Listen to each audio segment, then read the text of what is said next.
President Nungesser. Thank you. We appreciate the opportunity here today. I wrote a nice speech, and I threw it in the garbage this morning. I represent 25,000 people, 100 miles long, and I'm going to talk quick because I got a lot to say. More coastline than any other parish. To date, over 3,000 acres of my parish is destroyed. Not 30 miles like the Coast Guard has said. 3,000 miles are destroyed and everything in it. I started out to go into a lot of detail on some things, and last night on the plane, a gentleman walked to the back of the plane and handed me this piece of paper. And he said, I work with the Coast Guard. I'm a Coast Guard official. He said, I'm back home in Washington, and I wrote this down for you to say and tell somebody until they listen, because it's not getting done. He said, I've been down in the command center in Homer for over 35 days, and I'm going to read it to you. The problems at the Incident Command Center in Homer that results in the slowing down for this response. Agency requests from the federal funding must go through 2 levels of approval. First, the request must go to the ICO command approval, which typically takes less than a couple hours. The final level of approval comes from the UAC, Roberts to Admiral. Sometimes it gets approved the next day or the day after, but most requests take over 5 days. This timing is unacceptable for an effective response. When the DM 932 spill spoiled 80 miles of the Mississippi River in 2008, the CO of the command post had full authority to obligate and engage the OSLTF funds. Why is this not happening now? The current federal project ceiling is $150 million, causing the emergency partner of the OSLTF to almost be completely depleted. There is more than $1 billion in the OSLTF fund, principal fund. Why hasn't Congress allowed the Coast Guard to borrow from this fund as it did for the OPA 90 when that barge broke in Louisiana? The lack of action by Congress has forced the U.S. Coast Guard to ration the little money they have left, therefore slowing down the response. Now, I don't know if that's true, but if it is, shame on us. I'm not here to place blame on anybody, as I've done in the past. I'm here to move forward, and it's got to change, or we're going to lose coastal Louisiana. I still don't know who's in charge. Is it BP? Is it the Coast Guard? When I get mad enough in a meeting, the Coast Guard in our office stands up and says, I can make that happen. When I throw a BP official out of my office, he comes back the next day and approves something. I have spent more time fighting the officials of BP and the Coast Guard than fighting the oil. Right. We have come up, the parish presidents, with every logical answer. The boom is not working. Please don't rely on the boom in Florida unless they get ocean boom, which we said from day one was the only thing that was going to keep it out. It's a joke. It washes up on the shore with the oil, and then we have oil in the marsh, and we have an oily boom. So we have 2 problems. We got to find somebody to put in charge that has the guts and the will to make decisions. We're going to make some bad ones, but we're going to fix them and go forward. Right now, it took the President of the United States to come down to approve a jack-up boat to put in the mouth of the river. It's a 2-hour boat ride back to Venice. When you work 20 minutes and you rest 10, not much work is getting done. Sometimes it feels like the contractor has more influence that BP has hired than BP and the Coast Guard. I've sat in the command center in Venice when I call him the guy with the red hat, stands up and says, we're not going to do that. Well, obviously not, because his guy's on the payroll. Any equipment that would come into the parish through the parish or the state or the federal government, he's not getting a percentage of. Right now they're building a camp in Plaquemine's parish for 1,500 people. I tell you, there's nothing in Plaquemine's parish for 1,500 people to do.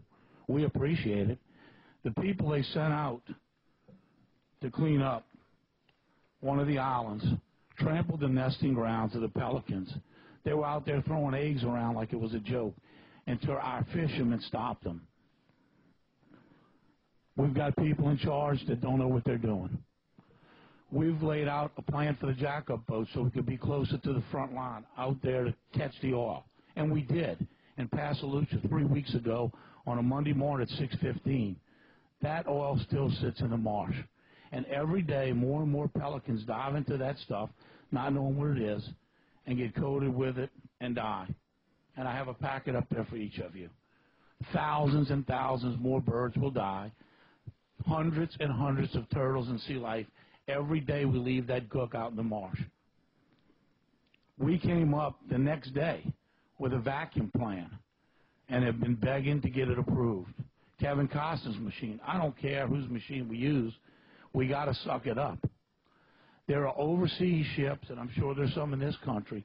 We've had people come from all over the world to see me because they won't, BP won't see them, with a pipe that'll go down 500 feet and get those large areas of oil beneath the surface 10 to 50 feet. Why aren't those ships deployed? We could get most of it out there. The president had to approve the jack-up plan. He had to come down. We begged for the burn plan. Although we don't want to see it on the Florida beaches, it is easier to clean off of a beach than out the marsh. We told them from day one, you won't clean it up out the marsh. They said it'll never get there. Well, it's there. And I ask you, please don't take flyovers of Plaquemine Parish. It's an insult to the local people. You can't see it from the air.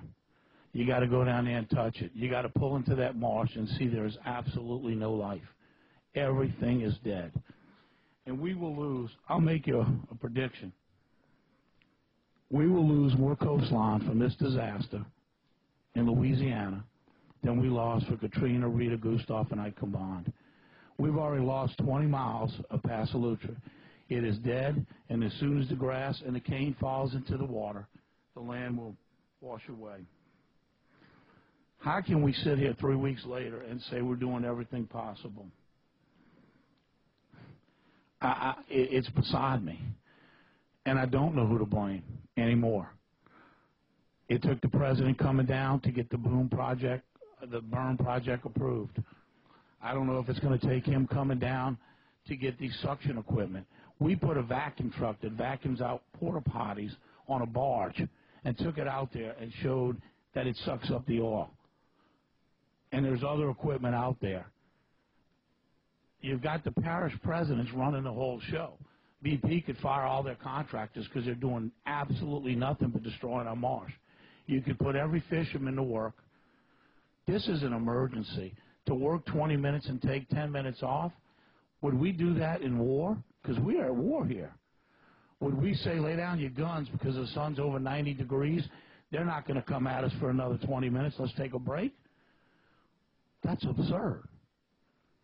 We're letting the rules, the regulations, the contractors in BP stand in the way of us saving our coastline.